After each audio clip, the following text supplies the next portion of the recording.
So this is your instructional video for Bean and the leave it command.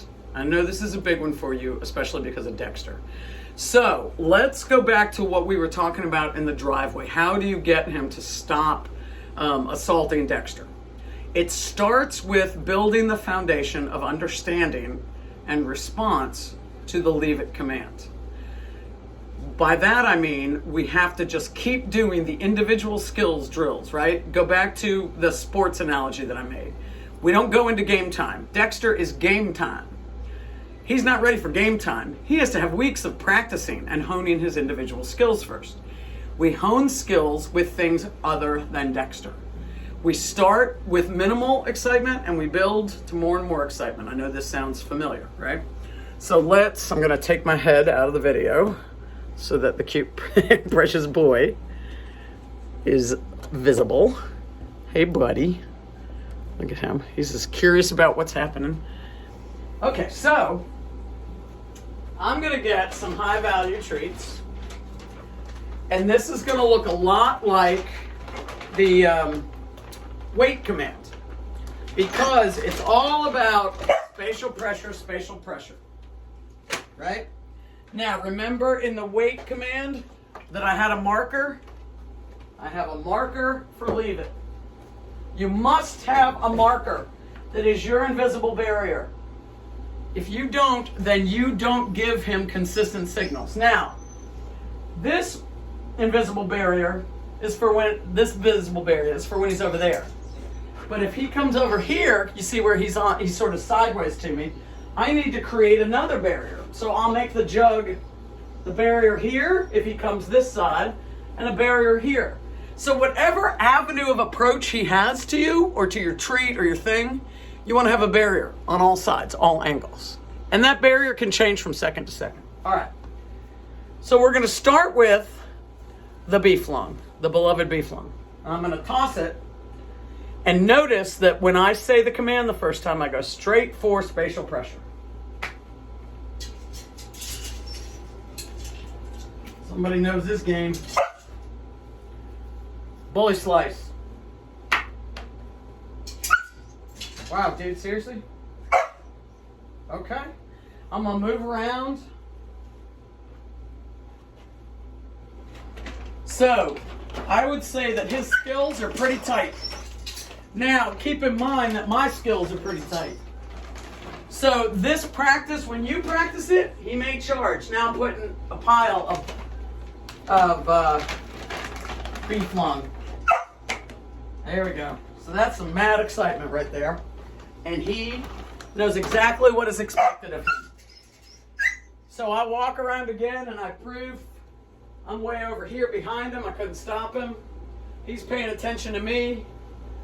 So you can see that, of course, I have mastered doing the leave it command with dogs. I do it all the time. But you can see I haven't even had to say the word. All I had to do was think about my barriers. That is all I've talked about, right? My mental barriers, and he picks up on that. So now let me put some stuff right near my barrier. I am not thinking about whether Bean is going to go get something. I am just focused on my barrier. So my barrier is the jug. Barrier this way, barrier that way. So those are very high value things. And I am physically in a place where I could not stop him. Now, when you do this, if you see him so much as look at them, you give him some spatial pressure. And he'll kick his leg out. Or you say leave it, or both. You don't wait for him to make a move. The minute you think he's having thoughts, you can say it, because it's not punitive. It's not punitive. So, obviously, I'm going to have trouble getting non-compliance out of him, because he and I have our mojo. But you will have your mojo too. So here's what I'm going to do. I'm going to bring out his little girl, Boone, and use her as the target. So hold on and let me rebag this stuff, because Boone is a food beast. So here we go. So I'm going to let Boone out, and see if we can get some play or instigation. Now you see how he moved up? The minute I was done and didn't care anymore, he knew he was free to go. Now I'm putting my jug up because the jug's probably not going to be as useful when I let the Boone out. All right, Boone. Stay easy. Here we go. So, dogs playing with each other, that is not bad behavior. Assaulting your older brother is bad behavior. But I want you to see when I have a moving target, like Boone, how I tell him to leave it. So let's see if we can get them. What are you doing? Huh? What are you doing? What are you guys doing? What are you guys doing? Huh? See if I can get them engaged. What are you guys doing? Not me. Not me. Them. There you go. There you go. Get it, get it, get it. Get it, get it. Get it, get it. Huh? You gonna get her? Yeah. Get it, get it. I don't encourage this behavior usually, but let's see if we... You gonna get it, buddy? Let's see. All right. We're using up valuable video time here, children. Okay, here we go. Here we go. There you go. So, here. Okay, she's got something he wants. All fine. But here we go. Bean, leave it. Now, I'm going to step toward him, use my hands. If I need to grab his collar and move him forward, I'm going to have to do it with her too. Boom, leave it. Spatial pressure. Beanie, leave it. Leave it. Good. There we go. So that was pretty quick for two young dogs. But you see what I did?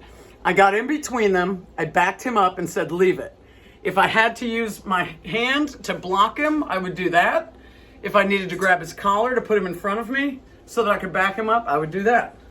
So the minute you start backing him away, and we will do this when I come to your house on Saturday after camp is over, we will use Dexter as the temptation, and I'll show you. And if you back him away a couple of times, you get in front of the old man, and you back up the baby. You back him up and say leave it a couple of times. If he does not comply, we'll add a squirt bottle. But let's wait for that, because you can see that his leave it skills are really, really solid, really tight. This boy knows leave it, and he knows wait. He responds really well to spatial pressure. Spatial pressure. All right, over now.